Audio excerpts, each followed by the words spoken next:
Hello guys! Magandang hapon po sa inyong lahat and welcome back to my channel. So this is Rose again. So if you haven't subscribed to my channel yet, please don't forget to subscribe, like, and share. So ngayon pag-uusapan natin ang ano ba ang reputasyon ng mga teachers dito sa Myanmar. So, for those who are new to my channel, by the way, I am a teacher by profession from the Philippines, and I am teaching here in Myanmar for like maybe this is my third year, I think. Yeah, so way back 2019 to 2021, I was teaching here, and then I went back home and then came back this year, and so far so good. Yeah, so okay naman dito, and as long as di ka lang pupunta sa yung mga ano na talaga, yung mga remote areas na talaga. So I am okay here, so thanks God na safe naman, pero wag lang yung makumpiyansa ba. So ang pagtuturo ko dito ay okay naman, no? So way better, no? Yung life dito. And ito pala ang suot ko ngayon. Kasi may ano dito sila eh.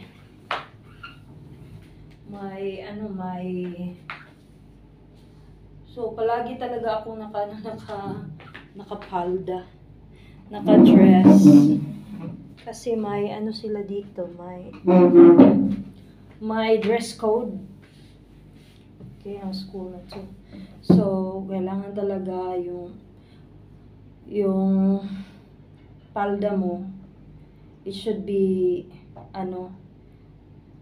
yung mahaba talaga, pero hindi talaga yung mini na palda, mini skirt, di pwede. So talagang below the knee talaga yung required dito.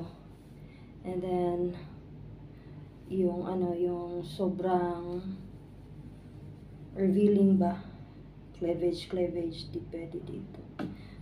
So kailangan talaga yung nakatago ba yung yung dito mo, di makikita yung yung cleavage mo. And then also kung yung naka trousers ka,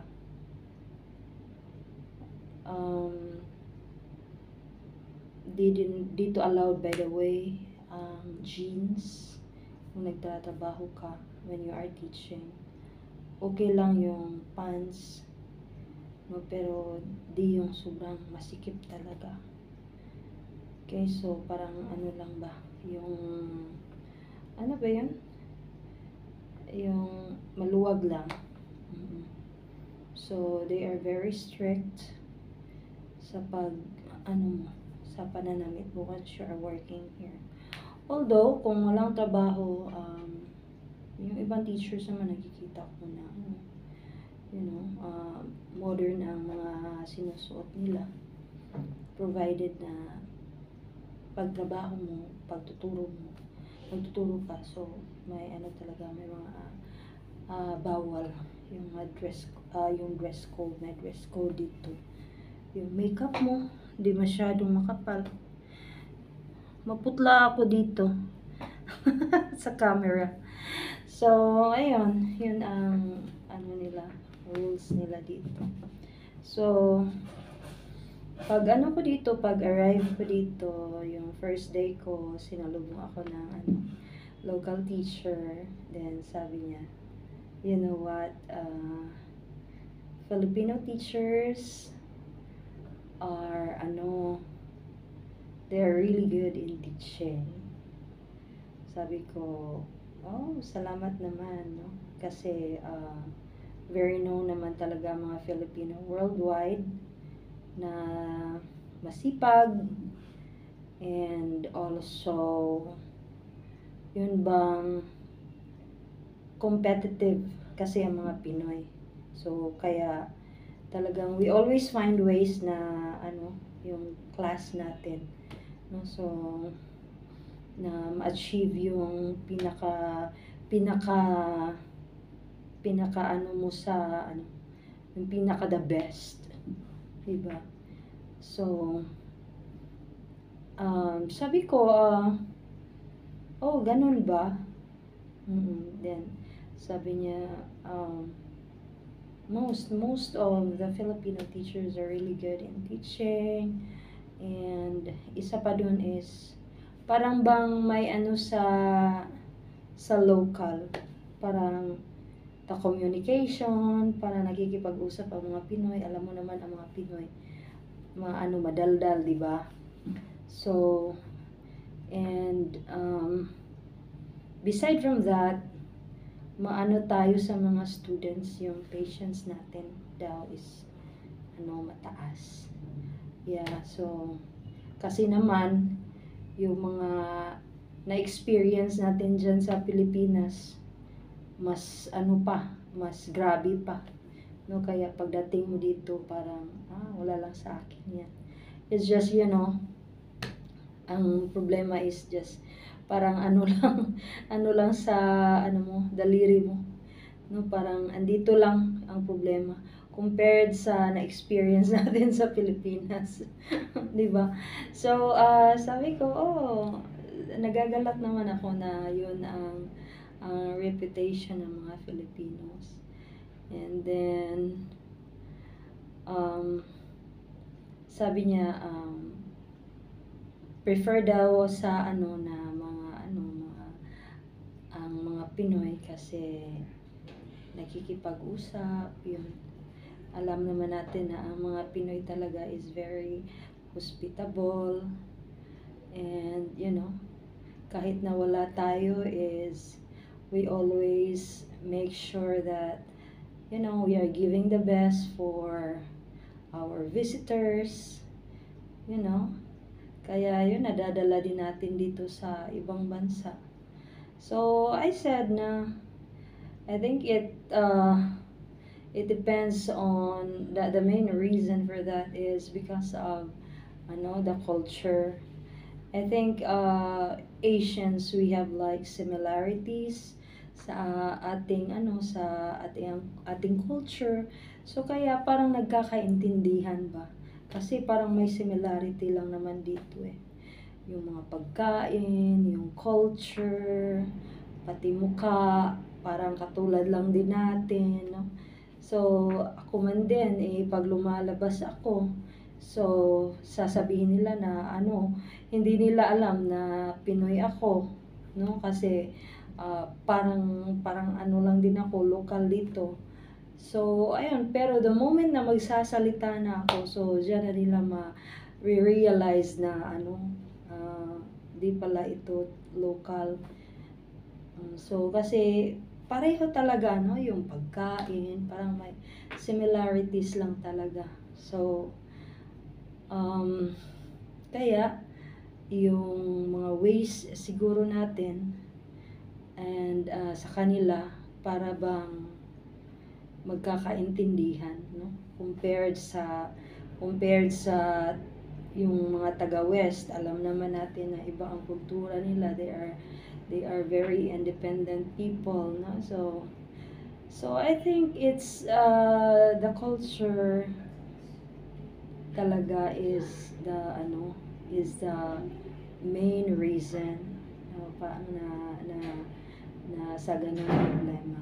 And then isa pa is yung mga Pilipino kasi parang lalo na pag galing na tayo ng Pilipinas, bugbog na tayo sa ating sa mga experience natin sa pagtuturo. So alam na natin ang mga strategies, kung ano ang gagawin. Marami na tayong mga strategies, mga classroom strategies na mas makakaintindi ang mga bata. 'di ba? And another thing is, yun nga, um, ang pumupunta kasi dito is, ano talaga, teachers talaga, no? So, kaya we are trained and um, pinag-aralan talaga natin kung ano ang pagtuturo. So I think that's one of the reason also kung bakit may ano yung feedback natin is para maganda, no? So maganda talaga ang feedback ng mga Filipino teachers dito. And aside from that, ang mga Pinoy daw ay hindi nagrereklamo, nagtatrabaho lang, no? Alam na naman natin na ang mga Pilipino is very hardworking, hindi naman tayo mareklamo kung anong ipapatrabaho natin, okay lang sa atin. Lalong-lalo na kapag insakto tayo sa sweldo. So, hindi na tayo magrereklamo dyan. Okay na lang tayo ng okay. Yeah. And, yun, kahit na ano, yung kayod kalabaw talaga ang mga Pilipino. Most especially sa pagtuturo dito, and very competitive kasi ang mga Pinoy. So, yun. Happy naman ako na maganda ang feedback. So, ano sila, na gusto na mag-hire pa ng mga Filipinos na magtuturo.